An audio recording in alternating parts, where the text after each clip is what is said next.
Normally I get up here and say, welcome to the ignorant portion of the show. But I think I just followed it.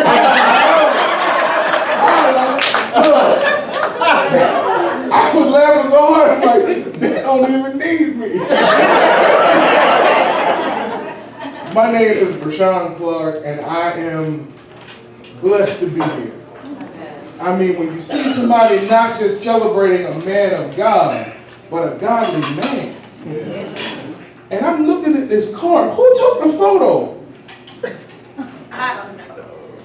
Because I'm looking at the card, and the person on this picture looks like he's 60. But when you were walking around, I'm looking at the card, I'm looking at the card, I'm looking. I look past you, I see this kid doesn't look, you don't even look 50. Forget about 60. And I do have to tell you, when your teacher was up here talking, and your teacher said that he had a problem reading, I realized I was sitting at the table with two sons. One said, Dad couldn't read. The other one said, Dad was illiterate. They said, he probably couldn't even pass the alphabet.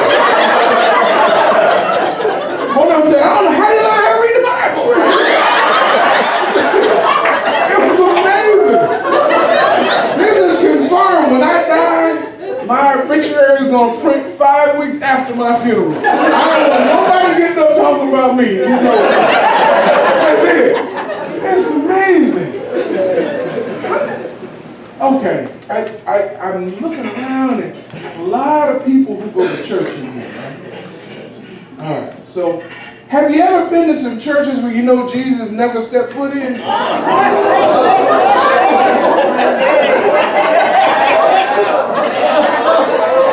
I'm just asking, right? We're family, so we're right? Okay, and if you haven't, I'm going to let you know when you have. If you walk into a church and you see a hat rack, a coat rack, and a gun rack, Jesus, if they ask you if you want smoking or non-smoking, Jesus probably ain't in there. If you look at the choir and they forgot to take the armbands off from the club at the night, Jesus probably in there. Saying, if your stewards and your deacons have matching ankle bracelets, Jesus probably wasn't in there. Saying, if they're doing devotional hymns and somebody singing Bad and Bougie. Jesus. The first lady goes outside for a smoke break during the sermon. And she comes back in eating Cheetos with sunglasses on.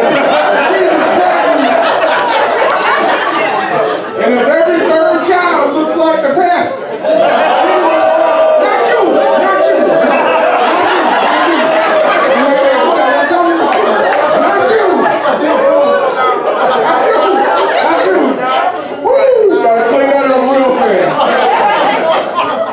All right, I'm gonna let y'all know this. So if I don't have to sit that back on somebody, I'm like, why is he holding the paper close?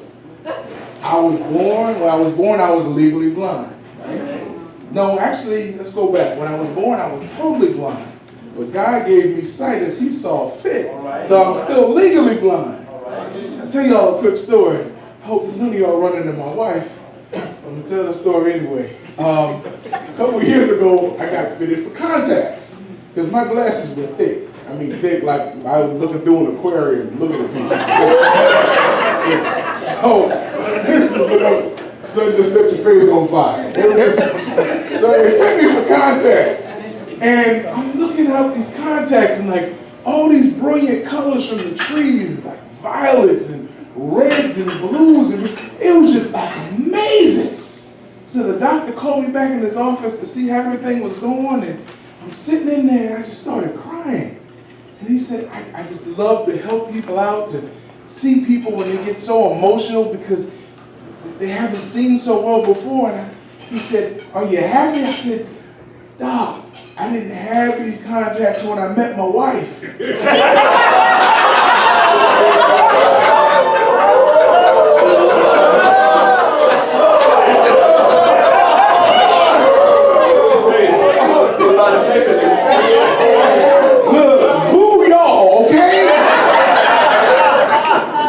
Everybody looks the same in Braille.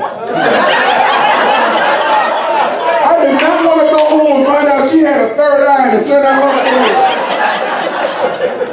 But thank God, I was lucky. God looks out for babies and fools, and I'm a fool. Boy, I got a pretty wife. I ain't gonna lie. She is pretty. She was trying to get us to lose weight a couple years ago. And I was like, why? Took my whole life to get this shape. Why? I need to lose weight now. Come on, we need to get healthy. Don't you want to give me that six pack? What you need with a six pack? You at the brewery. Look at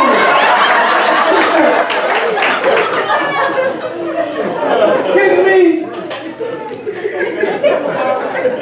So she's constantly on me about losing weight. And I was like, all right. And I thought about it. When I was 42 going on 43, we found out she was pregnant. Oh, Right. oh. Yeah. It ain't over till it's over. Hey. Father Abraham. Yes. So I started thinking this might be a good time to lose weight. Somebody was like, why? So you can run around and play with your child? I'm like, yeah, that and so there won't be any confusion when it came time for feeding.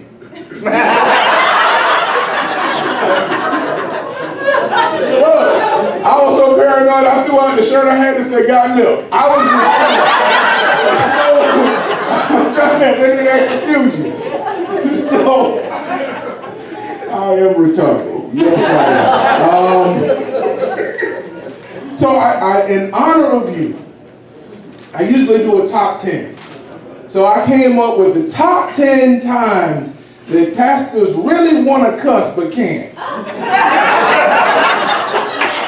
Remember the top 10 times pastors really want to cuss but can't.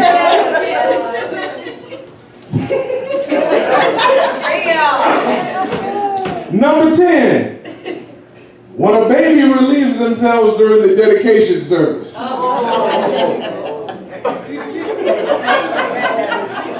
I've seen it happen. Number 9. When Sister So-and-so comes to you and asks for premarital counseling on her 5th marriage. Number 8. When you ask for the father to stand up at the dedication service and 5 of them stand up. And 2 of them are in your ministry.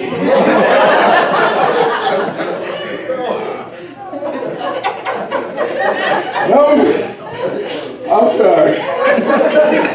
Number 7. Oh boy. When you're preaching a homegoing service and you look up and 20 people line up for reflections. Let's give it 2 minutes, please. Yes. Number 6, when your family falls asleep during your sermon. I did tell you I missed it 2 Sundays.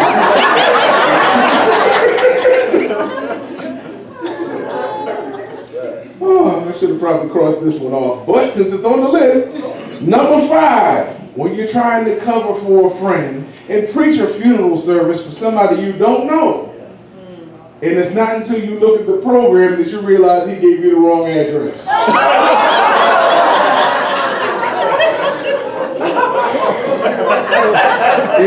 Yeah. Number 4, when a member of your church comes up to you and asks you they want to confess that they've been unfaithful, and it's with your spouse. Number 3, when somebody is whispering something private to you, but their breath could light a candle. That does make you want to cuss. And the number 2 thing, when the praise dancers forget that they're not at the club. We've all been there. We've all seen it. And the number 1 time a pastor wants to cuss but really can't, when the person doing the congregational prayer has a stuttering problem. Now this was before I heard somebody stand up here and say their child had a speech impediment. Trying to stay on your good side. I had a friend who been in the ministry for years. I'm a minister, and I had a friend who been in the ministry for about 40 years. Kind of a mentor of mine. And he told me about when he lived in this little town in Louisiana. Somebody reached out to him and said, will you come preach a funeral service, a graveside service? And he said, sure, no problem. He said, now I'm going to tell you, it's way out. It's like way out, like beyond the bayou out. He said, okay, no problem. He said, let me also tell you, the person had no family. He said, okay, no problem. And no friends. Okay, he said, so you might only have a couple people there, but we're going to send a car and it's going to take you out there. So car came and picked him up. Car took him out there. He got there. He saw some of the grave workers sitting down having lunch, and there was nobody there. So he said, you know what? This is a human being who passed here. I am going to preach the best eulogy I can for them in their memory. So he got out of the car. It was about 300 degrees. He walked up. He started preaching. As he was preaching this eulogy, the grave workers came and started gathering around. They took their hats off. And he was so pleased. When he was done, he said, thank you. This person must have deserved people here for their service. One of the men looked at him and said, person, I just ain't never seen nobody eulogize a septic tank before.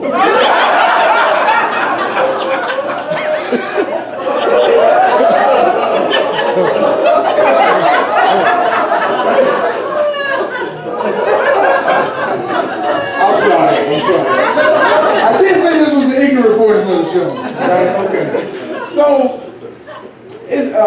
my mom used to go to First Presbyterian downtown Tampa. Their pastor was telling me that this little boy was standing out in the foyer looking up at all these crosses. And the pastor walked up to him and said, what you doing? He said, I'm looking at all these crosses and all of them have names on them. And the pastor said, yeah, these are all the people who died in the service. He said, the 9 o'clock or the 11?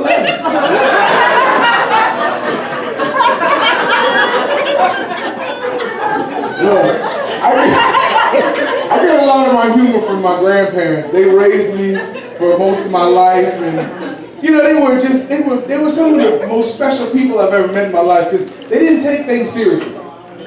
They lived, they loved, they laughed at each other, they laughed at themselves.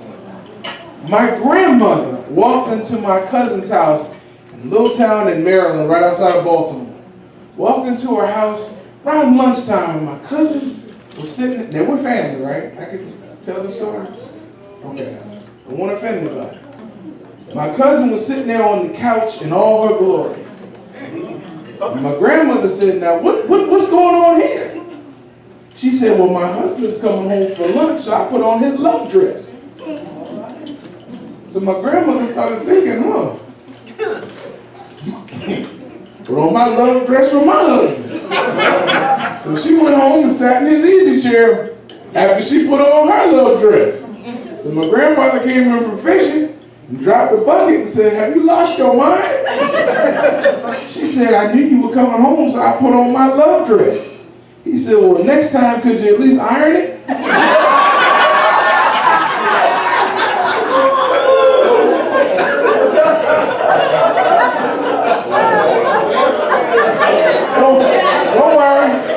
Don't worry, he comes walking in the house a couple days later and he hears this noise come from upstairs. Sounds like a bed was squeaking. Right, so he did what any normal husband would do. He grabbed his 45 and he headed upstairs. So he walks in the room. She's just jumping up and down on the bed. Just jumping up and down, jumping up and down, jumping up and down. He says, what are you doing? She says, my doctor told me that I have the bosom of an 18-year-old. He said, well, what did he say about your 70-year-old behind? She said, your name never came up.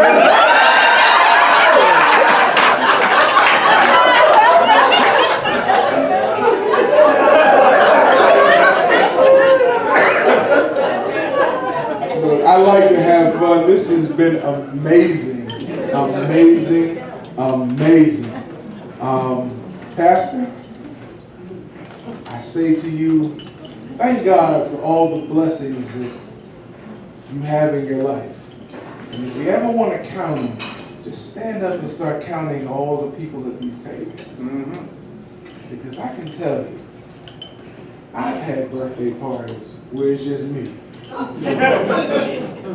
And I've had birthday parties where it's a whole lot of people. But to be lucky enough to have a birthday party where there's so much love in the room that there's no more room for anybody else, that means you are doing something extremely right. And I pray that I could, when I get to your age, I can say, you know you're 60, right? So you know you lived through the invention of Spam. I mean, you don't look 60, but we were talking about it. You were here when black and white TV. You were here when they had the color TV that just, the color wouldn't get right. Right. Thank you. And you put the little TV on top of the floor monitor because the floor monitor had the sound and the floor on the antenna. You were here when they said they got this crazy invention called cable. Did you ever think you would cut the cord on a house phone and end up being able to carry the phone with you all over? You have been blessed to live through a lot of things. I'm not going to say it. And I pray that you're able to dance at your daughter's wedding. I spend my time